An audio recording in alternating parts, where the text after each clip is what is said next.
As you all know, the Great Depression was one of the most difficult times to live in. Millions were without jobs and many didn't have any money at all. Historians and economists have been trying to find the reason the Depression lasted so long, or even started in the first place. Most of you probably think that the free market economy and stock market crash caused the Great Depression, and that government intervention, such as the New Deal, saved our nation. Well, as it turns out, Lawrence W. Reed of the Foundation for Economic Education wrote an essay entitled Great Myths of the Great Depression that says otherwise. Although the Great Depression is not the only depression we've experienced, it was by far the longest. Governments usually step in during depressions and take action in the form of political mismanagement of money and credit supply.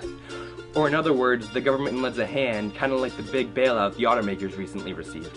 During the Great Depression, however, the government made poor spending choices. They made a few more while trying to fix their originals. This is one of the reasons this depression lasted over a decade.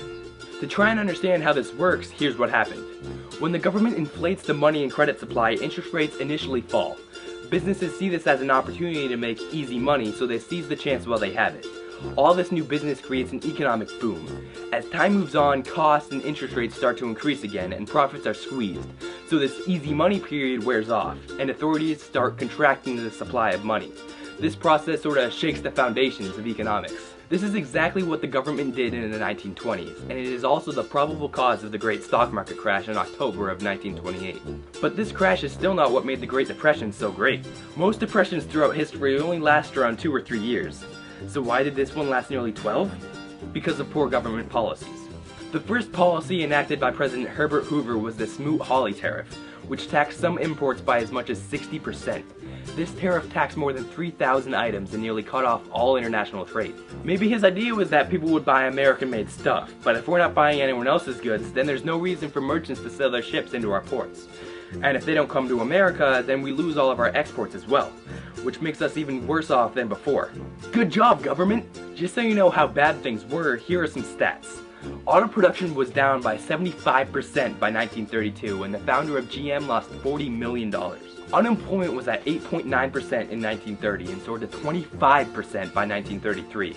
Chicago was at 50% and Toledo was at 80%.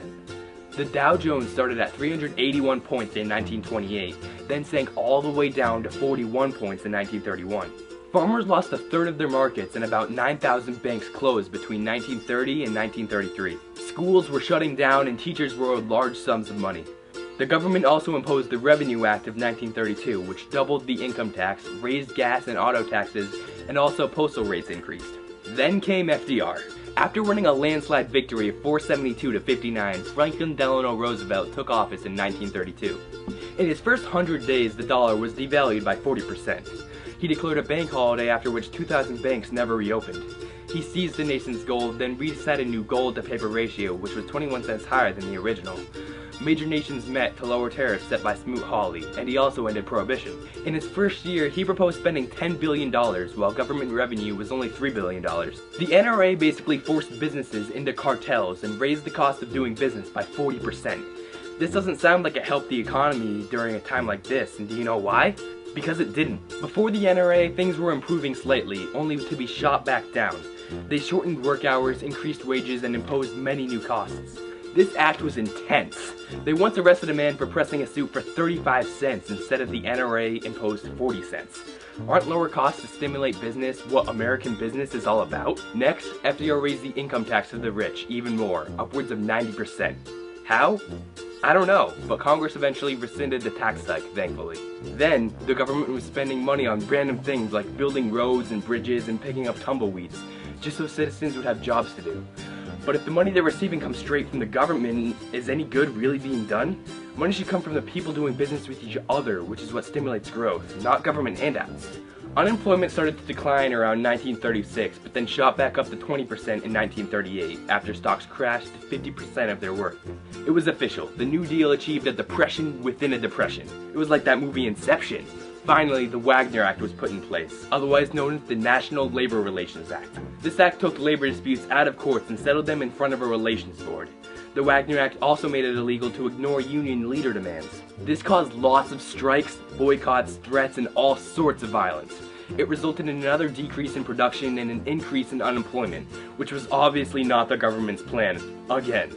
Awkward. Lastly, FDR really disliked businessmen in this era. So he taxed them dry, and while he was at it, he taxed everyone else too. Then steel markets plummeted 50%, which just made things worse. Ugh, things are not looking good, guys.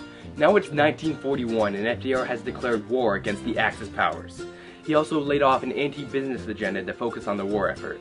American companies were diverted to produce materials for the war, so some jobs were created as America was flung farther into their pile of debt. As unfortunate as World War II was, it did bring us trade with our allied powers, which stimulated economic growth once again and brought us out of the slump we dug ourselves into. So in the end, it wasn't the stock market crash that caused this terrible depression. It was poorly guided government intervention that continued to push America and the rest of the world economy down. Whether it was the central bank mismanagement, trade-crushing tariffs, very high taxes, controls on production, or destruction of livestock, the government is clearly to blame for the Depression lasting 12 terrible years. These are the great myths of the Great Depression.